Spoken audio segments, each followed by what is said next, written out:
Okay, let's wait for the YouTube to decide that we are live. Labor destroyed. Nothing interesting. Breaking news: Nasrallah is dead. Who is next? Best news of a very long time. How pager explosive attack in Lebanon happened. Let me check messages.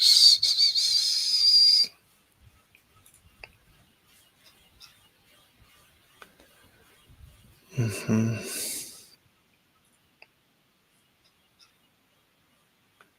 Mm-hmm. Okay, we have audio. We're good. Let's was going to yeah, let's continue watching this guy. Let's see, an introduction to quantum mechanics. Hello. Today we're going to look at the base introduction to quantum mechanics. In my video on the reason for quantum mechanics, I explained that light, which had always been thought of as a wave, could also be regarded as made up of particles, or photons. This led physicists to wonder whether particles might behave like waves, and in particular whether an electron in an atom could be regarded in this way. It turned out that this was the way of explaining why electrons do not spiral into the nucleus and annihilate the atom. In my video on the wave function, I showed... See, this is the point. So you have a discontinuity here. This is why a single wave, this is why the electron, when it's waving around the nucleus, it has to be an integral multiple of the wavelength. Otherwise, you have a discontinuity, which is impossible basically in nature.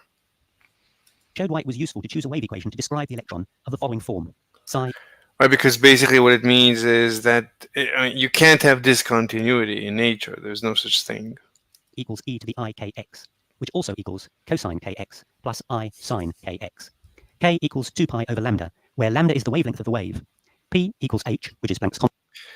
All right, so he's going through, right, so psi is this form, which gives you this, which is fine. It's cosine. The main thing is the cosine. And the k here is 2 pi over lambda. So that means every time x is lambda, you get cosine of this thing becomes 1. So it's a peak. So every lambda you get a peak, which it gives you an intuition that this makes sense.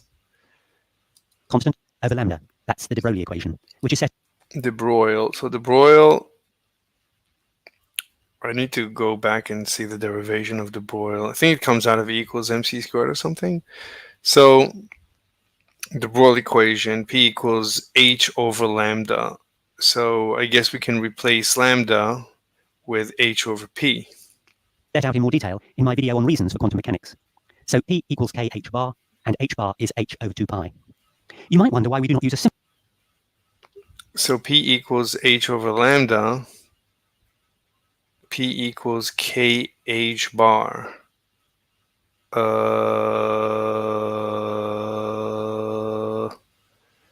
Maybe because lambda is 2 pi over k, so 2 pi over k, so kh bar, okay. Simpler wave function of the form psi equals cosine kx.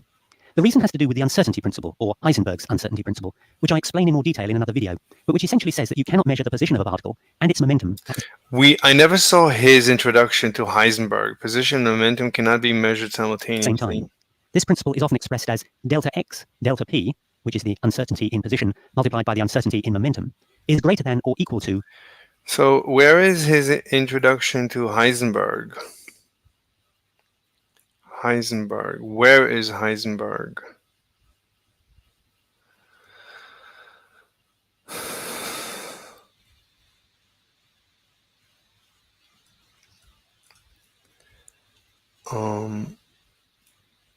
Schrodinger, blank body, Einstein, Podolsky, Rosen, Bells, Schrodinger's cat, standing, Fermi, Dirac, Bose-Einstein statistics, quantum concepts, Dirac, photon, 3 electron spin, 4 position momentum in Heisenberg. So this is probably it. Probably. An operator's submission is that the operator. 1 second. I have a message.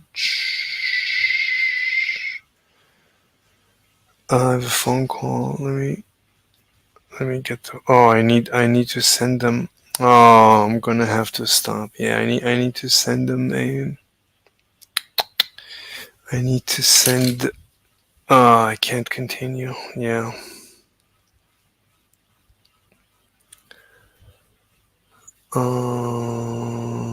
One second.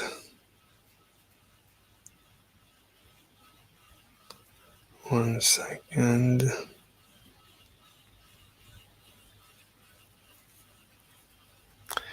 Yeah, I need to take care of something very urgent. Yeah, I'm not going to be able to do this.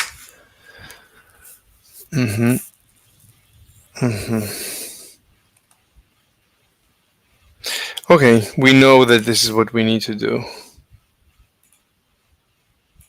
You may recall from the days of the photon that we could write the state of a photon. Let's say that it's a 45-degree polarized photon, 45-degree /. We wrote that in the following way: 1/√2 of x plus 1/√2 of y. What we meant by that of y. What we meant by that was that x was the horizontal polarizer and y was the vertical polarizer. And we now know what these two terms are. They're probability amplitudes. You need to square them. So we need to find out.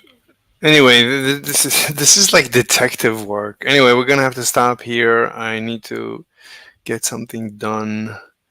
So let's stop here. I'll be back. Bye.